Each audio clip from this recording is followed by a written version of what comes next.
A question I'm seeing on Quora more and more is, do I have a high enough GPA to get myself into the school of my dreams? And I hate to say it, but I try to be nice about these answers, but with a GPA less than 3.8, I honestly would be very scared to apply to one of these top tier schools right now.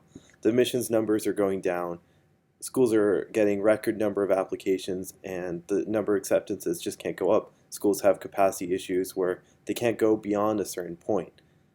With that said, I'd say the average cutoff GPA, in my opinion, would be around a 3.8. Obviously, a 4.0 is great, but I wouldn't stress too much if you're not at a 4.0. But anything above a 3.6, I'd feel okay with. When you get to a certain point where you're under 3.6, it's scary. Unless you have something super special on your resume, like you're a very top recruited athlete, science scholar, you've published a paper, something to that effect. Unless you're really special below 3.6, I would be quite concerned. And even a 3.6 is pushing it.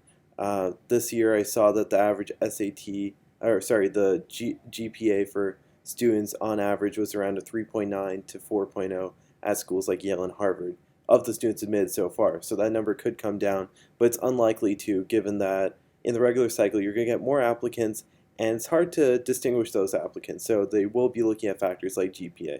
And obviously you want to have a total package. Like your GPA is just one piece of the puzzle, but if you have a low GPA, you're setting yourself back. And so I think that's my take on it. Anything under a 3.8, I would be a little scared to apply to these schools.